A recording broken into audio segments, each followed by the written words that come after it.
All right, so today we're diving into something pretty huge, ambitious. Hmm. A whole book, can you imagine, that lays out solutions for humanity. Yeah, talk about a tall order, right? Like, who wouldn't want to know those solutions, though, right? Right. So the book we're looking at is Una solución para la humanidad, un sistema no gestionado por políticos, by Marcos G.D. Okay. And even just from that title alone, I know, right?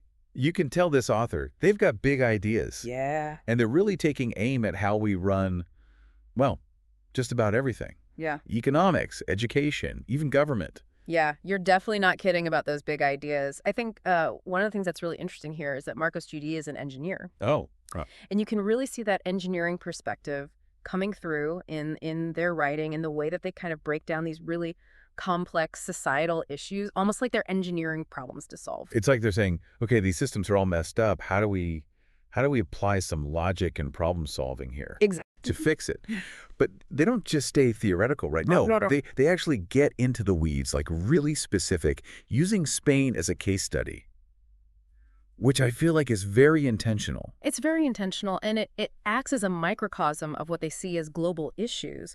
So they're really using Spain as this kind of test case, this example, to extrapolate out to a much broader kind of global system. So it's like, here's how it plays out in this one place, Yeah, but you can see these same patterns exact. everywhere. Yeah, take the pension system, for example. I mean, that's something that a lot of countries are grappling with right now. But Marcos GD uses Spain to really sort of dissect the problems with the current model. Okay, and what are those problems? Because I feel like everyone throws around this idea of a pension crisis. Right. But the book actually like gets really specific, right? Yeah. It does. It gets very specific. The author's argument is that you have this aging population, you have these low birth rates, and it's creating a mathematical imbalance in the system. Basically, you have more people who are drawing from the pot and fewer people contributing to it, and they're not satisfied with the usual solutions that are proposed. Like, let's just raise taxes, or that classic, the robots will fix it. Exactly. The robots will fix it. Which I have to admit, I've used those myself. They dig into why those are short-sighted solutions. Higher taxes, they argue, stifle economic growth, and relying on robots ignores the deeper issue, which is this demographic challenge. Hmm. So they propose something a little more radical. Okay, let's hear it. They propose tying pensions to the number of children that you have. Wow. Okay. Yeah. I can already hear, like, the comment section, the debates raging on that one. Oh, yeah. That's definitely a take that makes you stop and think. It does. It makes you stop and think. Whether you agree or not, it really forces you to confront some deep questions. And that's a pattern with this author. They're not afraid to propose very bold solutions, even if they're controversial. Yeah. They're really laser focused on what they believe is long-term sustainability, not necessarily what's politically popular. And that brings us to another, I think, hot button issue, which is the whole entrepreneurial landscape, right? Yeah. And specifically, their critique of Spain's exit tax. Hmm. So first of all, what is that? Yeah. And then, like, why does it matter to, say, the average person scrolling on their phone right now? Okay, so the exit tax, essentially it's this tax that's imposed on businesses when they try to leave Spain. And the argument is that it makes it less attractive for them to grow and expand internationally because they get hit with this tax when they try to leave. So the author's point is that it actually discourages growth, discourages innovation. And to your point about why this matters to the average person, think about all the services that you use that are created by startups, you know? Right, like ride-sharing apps or online platforms, all these things. Exactly. Exactly. So it's like we're almost punishing these companies for being successful Yeah. instead of encouraging that kind of innovation. And then that has a ripple effect on the services they can offer, their ability to compete globally. And I'm starting to see a theme here, which is this real frustration with systems that seem designed for the short term. It's very short-term thinking, and it's almost like we're being penalized for it in a way. And that frustration extends to how policies are made, particularly something as fundamental as taxation. The author believes that often these decisions are driven by ideology, not by practical solutions. Okay, so where do we go from there? Because it feels like we've identified the problem. Right. But they're not just going to leave us hanging, are they? They're not just going to leave us hanging. This leads to what might be the most mind-bending idea in the whole book. They call it La Computadora de la Fiscalidad. Okay, it sounds very, like, sci-fi futuristic. It does. It sounds like something out of a movie. But essentially what they're proposing is using big data, algorithms, artificial intelligence to determine the best tax policies. So instead of having humans making these decisions, you have this computer program that's crunching all the data. So take the human element, the political maneuvering out of it, Exactly. and just let the numbers decide. Let the numbers decide. It's a radical idea, no doubt about it. It's a lot to wrap your head around. It really is. It really is a lot to wrap your head around. I mean, are we really talking about letting, like, algorithms set tax rates? Is this even actually possible, or is it more just like a thought experiment? Well, Marcos GD argues that, look, we're already using data analysis in so many other fields, right? Finance, healthcare, heck, even dating apps are using algorithms these days. True. So why not apply it to something like taxation, they say? It could actually make the system more efficient, potentially less prone to corruption as well. Okay, so maybe it's not totally out there, but I feel like even if we entertain this idea, right, this whole computer-decided taxes thing, we're kind of skipping over a huge part of the equation, which is education. Right. I mean, how are people supposed to thrive in this kind of a system if they don't have the right skills? That is a great point, and you've actually hit on another major focus of the book, which is education reform. And I'll tell you, Marcos GD does not hold back here either. They want like a complete and total overhaul of the education system as we know it, with like huge emphasis on STEM fields, critical thinking skills, and then this interesting concept that they call resilience. Okay. When they say resilience, what do we mean? Like being able to bounce back from failure, being able to adapt to a rapidly changing world. You got it. Exactly. They see these as absolutely essential skills for the future, especially in a world where technology is constantly changing, evolving, job markets are shifting constantly. And they argue that the way that we're doing education right now, the traditional systems, they're just not cutting it. They're not preparing students for this reality. Yeah, it's all about equipping people for like the long game, not just, the next election cycle or even the next couple of years. Exactly. Long-term thinking. So how does this tie into their vision for a state of Marcos? Is that where it all kind of comes together? This is a big part of it. So imagine a government, right, where decisions aren't driven by political ideology, but instead they're driven by experts in their respective fields. So thing like scientists, engineers, economists, educators, all these people who are making decisions based on, data, logic, and a commitment to long-term well-being, not just scoring political points. So it's almost like a giant think tank Yeah, kind of. is running a country now. Yeah, it's a very different approach. And I think you bring up a really important point, which is the role of education in all of this. Yeah, I mean, you would need citizens who are informed, who can think for themselves, who can actually understand these complex issues that are at play if you want any hope of this actually working. But how do you even begin to make that shift, to go from the system we have now to something like that? Right. Well, the book lays out, a whole framework for how this Estado de Marcos would function. And one of the most striking things, I think, that they propose is this idea of term limits for politicians. Okay.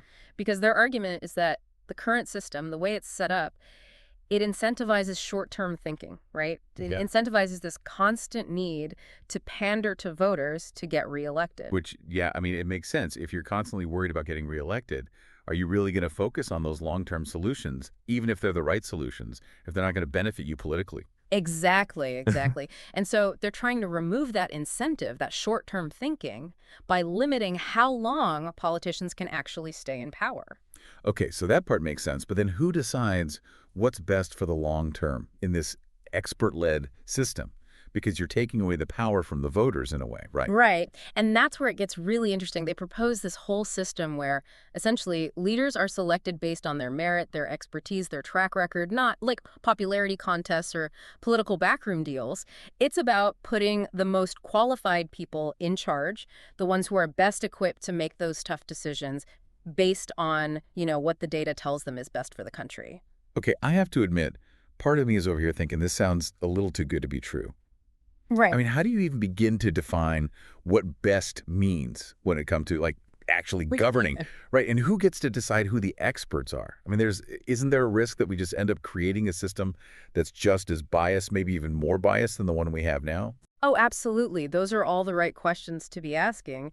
And Marcos GD does address these concerns in the book. They argue that, look, no system is perfect, but relying on this idea of data evidence-based decision-making.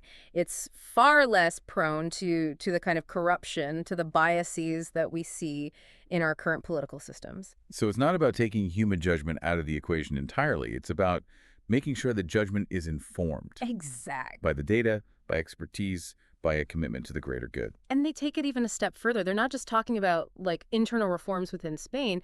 They actually envision this Estado de Marcos as a model for global cooperation, a way to tackle some of these big, hairy problems that we're facing as a planet. Wow. Things like climate change, things like economic inequality, these issues that go way beyond national borders. So they're really talking about reinventing how we approach global governance as a whole. Okay, so we're not just talking about reinventing Spain. We're talking about reinventing, like, the world, basically. That's quite ambitious, to say the least. But we're still kind of just scratching the surface here. They have a lot more to say about how this system would actually work on a practical level, right? Oh, for sure. They get into the weeds. We're talking like how the economy would function, what they would do to reform healthcare, foreign policy. They even have a whole plan for how they would change the tax system. Okay, taxes. Let's talk about that.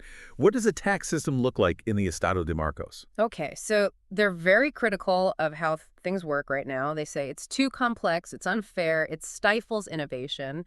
So their proposal is really based on this idea of rewarding effort, rewarding productivity.